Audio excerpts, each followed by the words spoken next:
The question for me, and likely for many others besides, is how do we channel that anger into something constructive when it comes up so that we can continue to function and do the things that we need to do so that the anger won't become harmful to ourselves or to others. But luckily, as magicians, or witches, or whatever we like to call ourselves, we have tools for placing things like anger in the container of a magical circle, or perhaps a triangle of art, and confronting it on our own terms.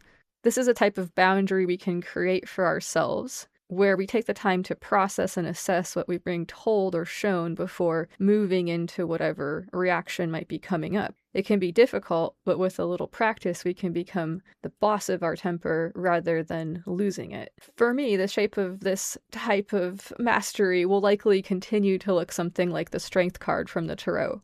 Anger can be motivating, but also destructive. You can ride on the lion, or you can be eaten by it. And anger can't necessarily be controlled by applying a firm, angry grasp. A light, gentle touch can coax it, though, as is depicted in most versions of the Strength card, where a figure is placing a hand inside the gaping maw of a beast and coaxing one's anger. It's possible to be more strategic about how it will be constructively channeled.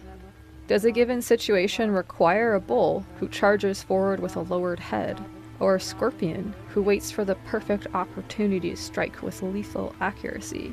Or perhaps some other animal metaphor. But the righteous anger that we feel when we see people being hurt is an adaptive thing. It's there to protect us, to keep the spark of our life ignited. The anger itself, not the things that caused it, but the anger itself, is sacred and should be treated with respect and danced with in intentional ways.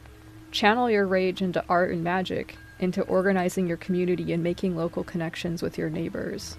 Learn about de-escalation tactics. I put a few resources in the show notes, but there's a lot available online too. Learning about how trauma works can also be helpful, because so much of what we see in violent situations can be the result of people moving into trauma responses like fight. And remember, always, that acts of joy and fun, and creativity, sensuality, community, and celebration, these are all acts of resistance. And as I share with you the Green Mushroom Project statement of resistance, I will encourage you to cultivate these things in your life wherever possible. As you remember to resist. Resist by maintaining sovereignty of the self. Resist by maintaining love of the self.